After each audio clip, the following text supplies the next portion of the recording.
Agora passamos ao momento de análise nesta edição das 12, com as habituais presenças de Luís Gonçalves da Silva e Bernardo Trindade. Boa tarde aos dois, obrigada pela vossa presença. Vamos começar então por este tema do Eurogrupo, que prepara então este Conselho Europeu do próximo dia 30. Não haverá grandes novidades, apenas aqui acertar agulhas. Não, acho que, apesar de tudo, há aqui aspectos que podem ser mobilizadores para o futuro próximo. É preciso não esquecer que, em relação a estas questões, às metas do Pacto Orçamental, são algo que devem, no fundo, presidir um pouco o governo dos países da União Europeia, mas é importante assentar numa estratégia para o crescimento. E acha que esses assuntos vão ser já abordados? Eu gostaria de recordar o seguinte. Em 2007 e 2008, nomeadamente no caso português, Portugal teve uma estratégia de consolidação orçamental. Tivemos déficits orçamentais inferiores a 3% e foi depois, numa lógica em que a União Europeia estava mergulhada numa forte recessão económica, que os países da União Europeia, liderados pela Alemanha e pela França, desencadearam uma estratégia, na altura, assente no investimento público, estratégia keynesiana, e, basicamente, por essa via pensava-se que podia a Europa responder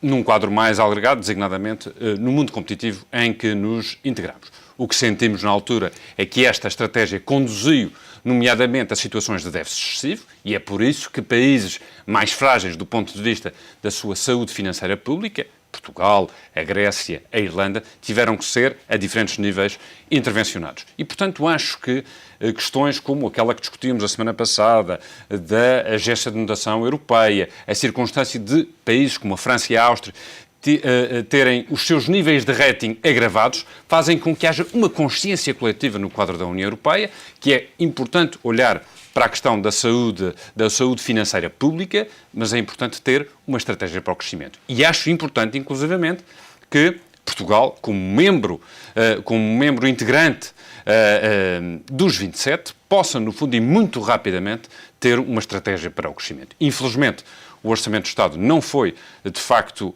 aquilo que o destinatário, os empresários, as empresas, os trabalhadores gostariam. É importante que, tal como no passado, onde a União Europeia legislou, interveio sobre essa matéria, possam os países poder, no fundo, ter respostas claras para que esta revisão em baixa que o próprio Banco Mundial fez relativamente à zona euro, partindo de uma situação de crescimento e estando neste momento a prever uma situação de recessão, possamos, no fundo, ter sinais inequívocos de uma mudança.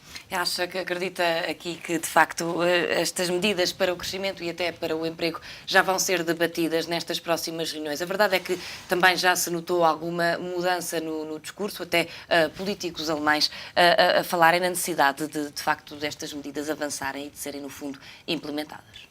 Bem, a necessidade, estaremos todos de acordo. Eu não estou tão otimista como o Bernardo. Eu acho que esta reunião e as que se vão seguir, nós estamos a falar de reuniões de ministros das Finanças e da Economia, enfim, onde não estão presentes os líderes de cada um dos países, são meros paliativos. E são meros paliativos porque quem decide não está lá. E quem decide não estando lá também ainda não decidiu aquilo que efetivamente tem de decidir. Parece um jogo de palavras, mas não é. Explico. Quem tem de decidir é a Alemanha e a França. Ou então, os países que têm sido até agora, e que são a maioria deles, subservientes, demonstrarem que não estão mais disponíveis para seguir o mero indicador de direito destes dois países. Agora, isto tem que se resolver. Até lá, nós vamos tendo paliativos. Aliás, o correspondente dizia, não se prevê uma tomada de posição clara. Este relato que o correspondente da ETV fazia é o mesmo relato dos últimos 6, 7, 8, 10, 12 meses, talvez até mais. Não se prevê uma decisão clara. E a Europa o que precisa é de uma posição clara. Enquanto a Europa não perceber que tem um grave problema político, primeiro ponto, e não perceber que esse grave problema político se resolve trazendo à colação o interesse comum e não o interesse individual de cada um dos partidos, a Europa não avançará.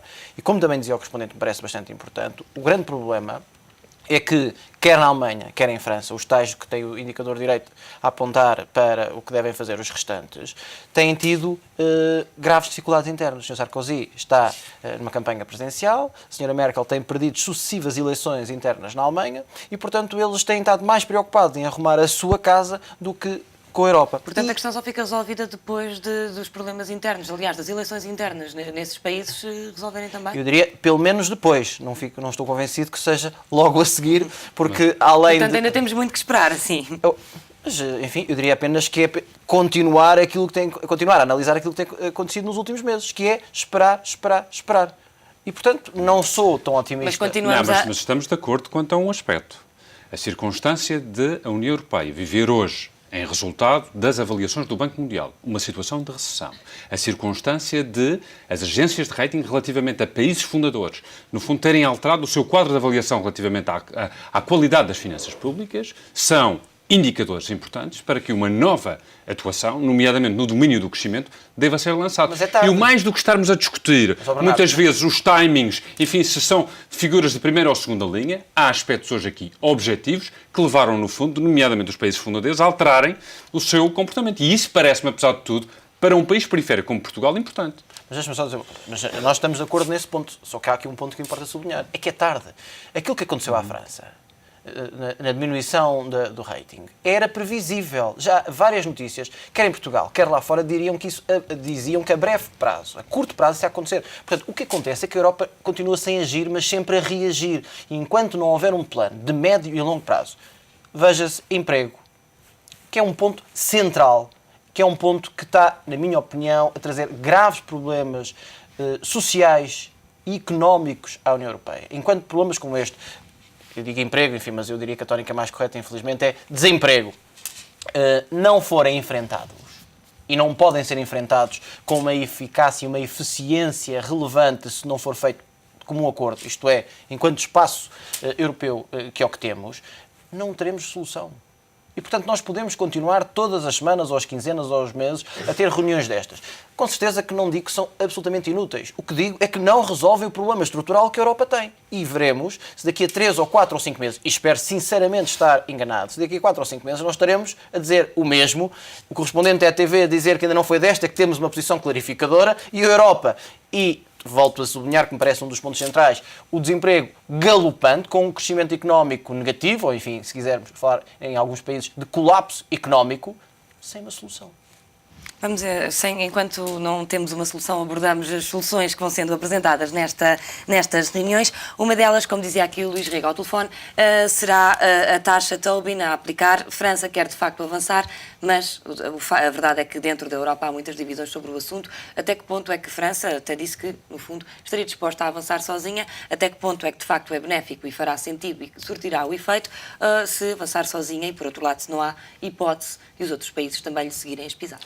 Só dizer o seguinte, eu acho que a questão, enquanto tivermos uma liderança da União Europeia fragilizada, tendencialmente fragilizada, mesmo no plano interno, como é evidente, será sempre por reação às medidas a tomar. Agora, estas indicações são relevantes para o futuro, para o futuro próximo. E acho que isso, e é sobretudo destes pequenos passos que vamos, no fundo, construindo um caminho. Aquilo que me parece é o seguinte, acho que as questões hoje da solvabilidade do próprio sistema financeiro são essenciais para que, no fundo, possamos ter respostas. Ainda hoje, o próprio Diário Económico noticiava algo que me parece importante. Eu que fui, de alguma forma, crítico relativamente à atuação do Banco de Portugal, quer no plano das palavras, quer inclusivamente no plano da ação, entendo que hoje é importante que o nosso e que os sistemas financeiros da União Europeia saiam reforçados. Ou seja, que no fundo tenhamos uma capacidade de poder utilizar os mecanismos existentes para que os destinatários, designadamente as empresas, quer na sua criação de riqueza, quer na componente de manutenção do emprego, possamos, no fundo, continuar a intervir. Ou seja, se estas diversas instituições, a diferentes níveis de responsabilidade, possam, no fundo, construir respostas que sejam consentâneas com a expectativa deste espaço, parecem positivas. Relativamente à taxa Tobin. Enfim, eu acompanho o que o Bernardo disse. Agora, é preferível medidas isoladas do que nada. Agora, nós continuamos muitas vezes a olhar para situações concretas e nós precisamos de um plano mais amplo, de uma intervenção mais ampla, que esteja estruturado temporalmente, que tenha presente o elemento comum, que são os diferentes países, mas que não esqueça uma coisa que também é importante, que é as especificidades. Ou seja, tem que ter presente os elementos comuns dos países da União Europeia, mas também associados. Por exemplo, Portugal tem problemas específicos que não se resolve apenas com a intervenção da União Europeia. Ajudará, mas temos problemas, infelizmente, muito mais graves que alguns países. Por exemplo, dou-lhe apenas um exemplo, aliás, é para mim um ponto central, que é o exemplo da qualificação, quer dos empregadores, quer dos trabalhadores, que infelizmente estão muito abaixo dos indicadores espanhóis.